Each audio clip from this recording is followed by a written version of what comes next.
The Uvalde community is only beginning to cope with Tuesday's tragedy. Soon, the parents of those young children will begin planning funerals.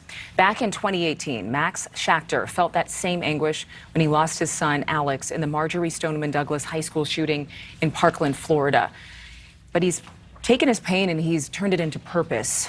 Standing side by side with lawmakers, he has been advocating for safe schools for Alex, which recommends best practices for safer campuses. And Max is joining us right now. Max, I have to say, I was there in Parkland following that shooting. I just happened to be in Florida, and you could feel the tension in the air. It was just agonizing. And just to imagine what you all have been through, I have to ask first how you're doing. It's really hard, especially after 19 children and 2 teachers are brutally slaughtered again. And it just keeps happening. Ever since Alex was taken from me and murdered in Parkland, I've made it my mission to prevent this from happening, and this keep happening. And that's why I was so happy that maybe finally yesterday some good was going to come from these tragedies, and that was to pass some school safety legislation. But yesterday, I thought that partisan politics were going to be put aside, but I was naive to think that that was going to happen. The Congress has failed us. The Democrats won't give the Republicans a win. The Republicans won't give the Democrats a win, and we suffer. And how, in honor of your son, I know that you don't want to let his life, Alex's life, be in vain. You founded an organization to help support safer schools. What have you been able to accomplish in real time? So in Florida, we've been able to accomplish a lot. In Florida, we're doing things that no other state has done. We have mandated that there is an armed school safety officer on every campus. We have put threat assessment teams in every school in the state of Florida. Our governor just signed the new school safety bill. We passed multiple of them, where there is a mental health coordinator in every school district. We have a statewide anonymous tip reporting system, and I can go on and on. We formed an Office of School Safety, which we didn't have prior to that. So in Florida, we've made wholesale changes to the safety and security of our kids. Schools are much safer in Florida than where they were prior to the shooting. But federally, there's still a lot of complacency. And unfortunately, after COVID, school safety really took a back burner to where it should be on the priority list. And again, yesterday, just absolutely horrible news. And that brings me back to the day that this happened to us in Parkland.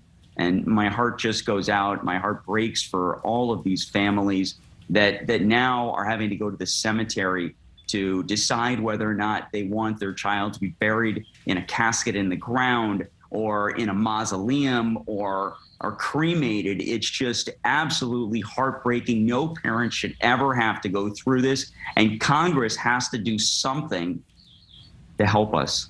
I want to talk about what you're asking lawmakers to do. You actually tweeted Senate Minority Leader Chuck Schumer. I want to bring that tweet up and read your quote. You tweeted that 21 people were murdered on Tuesday. Wednesday, you objected to passing the Luke and Alex School Safety Act, named after my son, who was murdered in Parkland. The bill will save kids' lives. Let's meet together to work to prevent the next Uvalde and Parkland.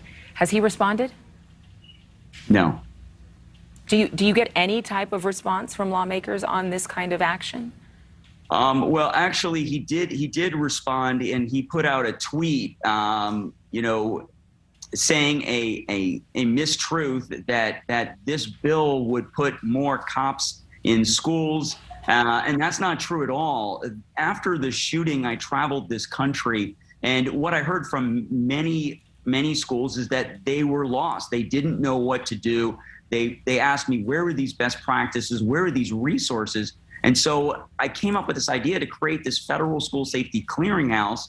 And that's what we did. I worked with the previous administration to form this one-stop shop of school safety best practices and resources and dollars, because there were just all these agencies working in duplicating each other's efforts. It was very confusing for schools. So now we have schoolsafety.gov, which is the federal school safety clearinghouse, and this bill that's named after Alex, the Luke and Alex School Safety Act, turns that clearinghouse into law.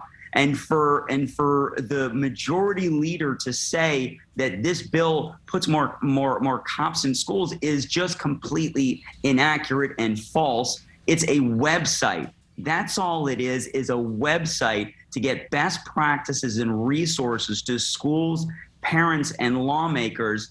And I thought that maybe we would be able to put partisan politics aside and do something for the families, something for Uvalde, something for Parkland. And I just can't believe that we couldn't pass a simple bill that creates a website. I know that this is a hard story. It's a hard story to cover. It's a hard story to talk about. You've lived what a lot of parents in Uvalde are experiencing for the first time right now. And I'm just hoping for peace for you and peace for them and strength as you enter this new phase, transitioning out of grief into strength and resilience. Thank you so much, Max, for your time, and best to you and your family. Thank you very much. Absolutely.